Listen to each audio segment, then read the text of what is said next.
What's up, everyone? Welcome to Power Play with CJ. Today we're focusing on Pittsburgh losing James Neal indefinitely with a concussion, meaning it could be any number of time. And actually, to piggyback on my last piece, why the Ryan Kessler trade falling through hurts them even more now.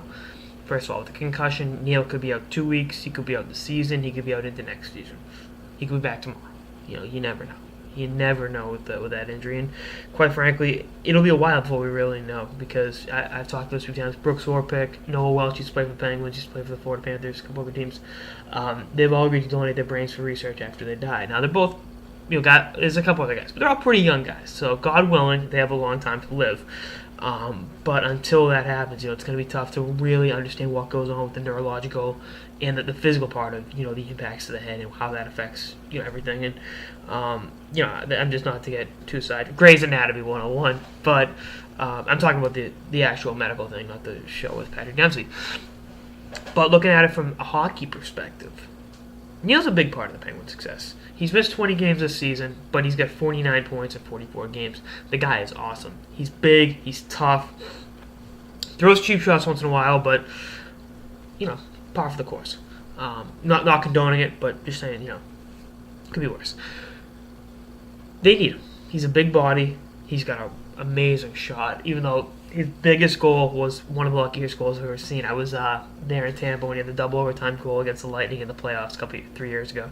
Kind of just threw it on there from the half wall, and it went in miraculously. So, is what it is with that. But it's going to be tough to overcome it, because if you look at it, had they acquired Kessler would be playing with Crosby and Malkin on the wing. Hence why they got Marcel Gottsch from the Florida Panthers to be that third-line center. Gottsch isn't as good as Sutter or Kessler, but he's a capable third-line center. Sutter would have been part of that deal to get Kessler, and obviously that fell through at the last minute. I know Kessler is out, but let's play devil's advocate. Kessler is with the Pittsburgh Penguins, and Kessler's healthy. What's he producing? I think he could give you enough, and Gottsch could kind of fill that void where, not completely, but you look at the production that could offset the loss of Sutter, and then be able to increase the Penguins' productivity on the whole. But without Neal indefinitely, it's going to be tough draw for Crosby and Malkin, losing one of the top wingers. Those guys can produce no matter what. Obviously, Neal plays a lot more Malkin than he does with Crosby, but again, you look at Crosby's guys, they've lost no Dupuis for a while, and Kunitz is out for, I don't know if he'll probably be back tomorrow against Philly, Kunitz, but still, you need those guys to to go far. And Pittsburgh's in a kind of undesirable situation right now if they're without one of their top wingers going into the playoffs, because again, already without Dupuis, they got Lee Stepniak, but he's not James Neal.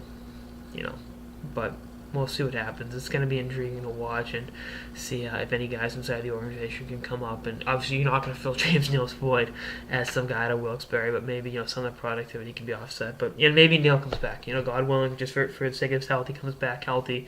But we'll see. We'll see what happens with that.